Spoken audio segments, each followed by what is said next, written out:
Time for us to check in with David HEURTEL. He's in for Tom Mulcair all this week, and he'll be filling in for us starting next Monday. So, David, let me just start with your discussion earlier today, and I'm going to play some of this back with André Fortin, Liberal member, our provincial Liberal member, who, and I said this because I think it's fair, in the entire time over the last, 4 or 5 years that I've had a chance to speak to him, I've always been incredibly impressed by him. Yeah.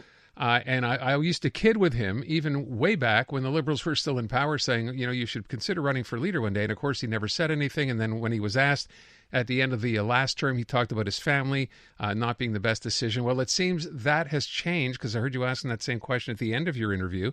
And he seemed to make no bones about the fact that he's talking to people and actually considering this.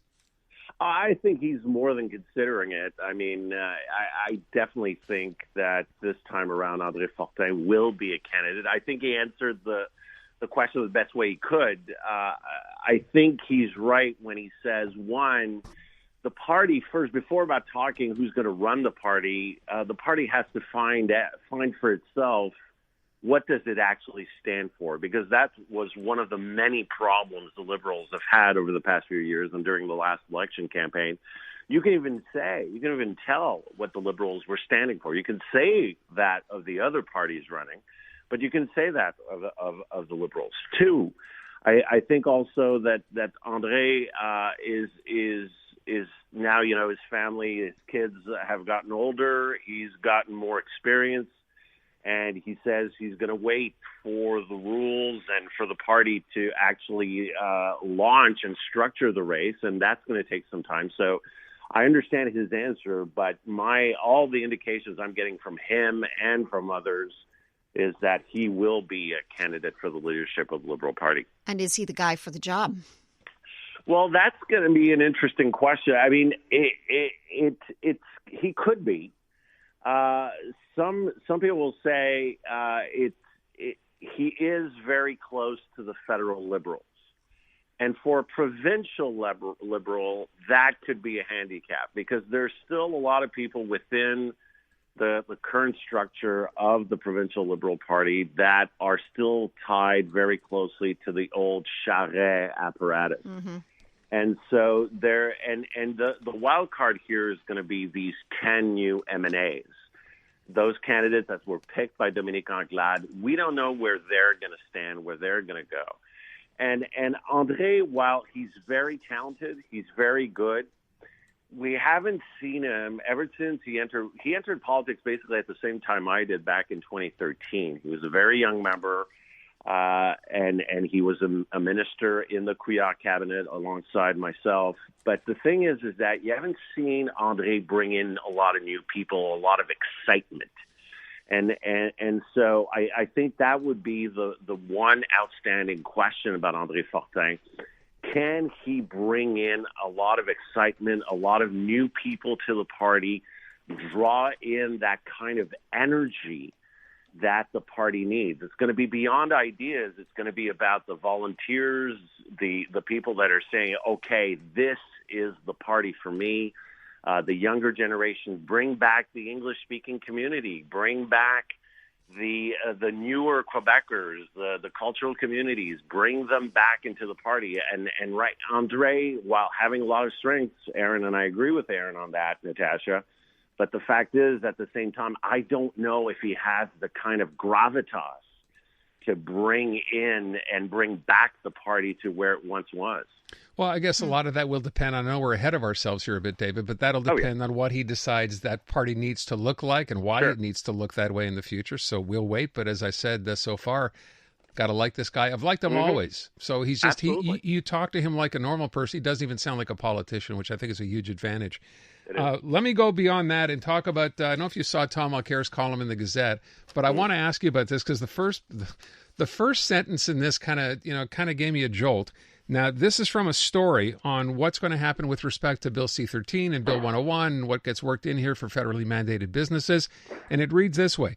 Private businesses under federal jurisdiction in Quebec will be made subject to Bill 101 whether the Trudeau government likes it or not, according to federal opposition parties. That's what they've confirmed. So give me your take on that, because that includes, by the way, the NDP and the Conservatives and everybody else. Yeah, well, again, we'll have to see because that's not what Justin Trudeau said last night. Last night, Justin Trudeau gave a year-end interview to Patrice Roy of Radio-Canada, and he said very clearly, and you could look at the quote, that he said that he does not want to import Bill 101 into C-13.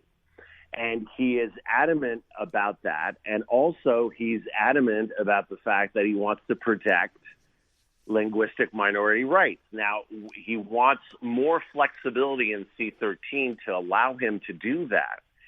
So, yes, I can see the posturing of the opposition parties, but at the same time, we'll see the final text. But if you look at the federally regulated companies in Quebec, a lot of them have already voluntarily agreed to submit themselves to the rules and regulations of Bill 101. And it's good business for them to do so in a lot of ways. But at the same time, I don't necessarily think that if you push this to the brink, that anybody's going to want to go to an election over that. So I'm wondering, in the fine print, in the final hours, there might be a deal, but we're far, far away from that. I mean, you're not seeing any final drafts of the bill. You're not seeing anything moving until at least when the House resumes back in January or February. So, I think we're far, far, far away. I think right now everybody's positioning themselves. That's fine. They're huffing and puffing. But at the end of the day, Justin Trudeau is the one holding the pen on this. It's the way you describe it. It's kind of like they're trying to run out the clock on this, but eventually you can't because this will come up and it will have to be introduced. It will come up, but again, I'm wondering, everything being on the table the way it is with François Legault, the radical change of tone from François Legault yesterday. I was listening to you, reacting, both of you, and we talked about it yesterday, reacting and your perceptions of how Justin Trudeau looked sitting down with François Legault. It's funny because in the French media, for example, in La Presse, the cartoon this morning was actually François Legault sitting down and inviting Justin Trudeau to sit on a throne that looked like Santa's throne, Santa Claus's chair. Wow. Yeah. Wait, was Legault Santa, about though? Perception. Wow. No. The perception was that Legault was inviting Trudeau, who was Santa. So he was asking Trudeau to sit down in Santa's chair. Okay, because Trudeau is handing out gifts like money for health care. The money for infrastructure, the money for health care. So, but then that paints Legault as the little boy who's asking for the handouts there you go. from... So that's what but again, I'm just pointing that out to tell you about really the perception. In the Journal de Montréal, the cartoon was actually both men sitting on each of Santa's laps. Okay. And Very both, interesting. and Santa telling them, boys, behave, you better be good this year. Huh. And so the fact is that the perceptions are so different. And I'm just thinking back to language, the tone from François Legault has changed radically since before the campaign or even during the election campaign. That was just a couple of months ago. And so I'm thinking with C-13, if there's a deal on healthcare, the way it will be rolled out, there will be a deal on healthcare. The way it will be rolled out, who gets the credit, how it's presented. Same thing on infrastructure.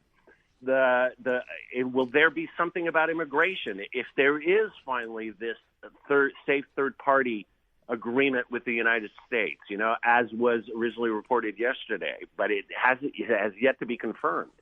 The fact is that could put Justin Trudeau in a position where on C-13, François Legault might be able to negotiate something and find a way to say, okay, the bill is making enough of an effort.